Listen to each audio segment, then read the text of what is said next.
السلام عليكم. كابتن سيد عبد الحفيظ امبارح كان من اول الناس اللي راحت جنازة كابتن محمد صبري، ربنا يرحمه ويغفر له ويسكنه فسيح جناته ويصبر اهله ويلهمهم الصبر والسلوان.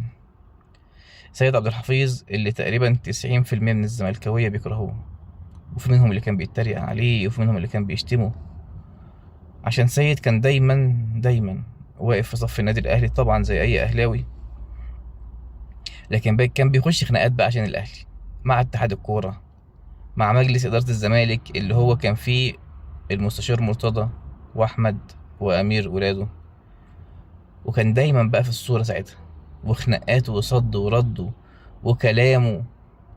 لكن تعالى بقى وقت الجد، حصل مشكلة، مش حصل مشكلة، موقف وفاة الكابتن محمد صبري.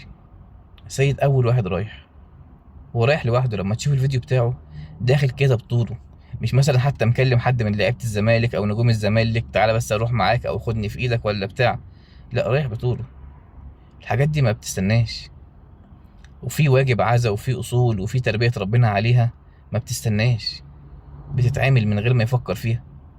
وده يديك حاجة مهمة قوي ويفهمك حاجة لازم تكون واضحة بالنسبة لك، ان الكرة مهما كانت او مهما كان اختلافك فيها، هي يا دوب على قد الملعب 90 دقيقة اهلي وزمالك وخلصنا.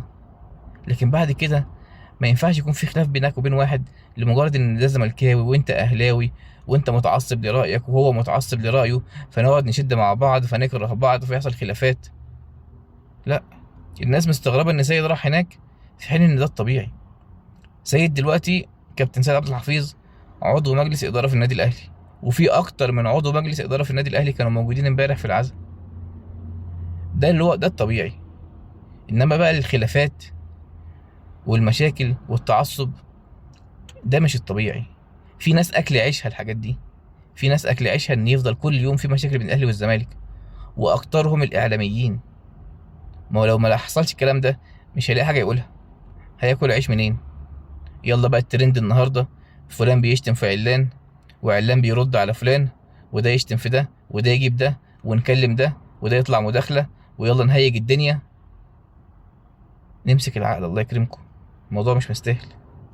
كابتن محمد صبري من كام يوم كان على شاشة الزمالك بيقول لكم هنتقابل بكرة إن شاء الله، ما كانش يعرف إن مفيش بكرة. ربنا يرحمه ويغفر له ويصلح ختامنا ويصلحنا جميعا ويحسن ختامنا.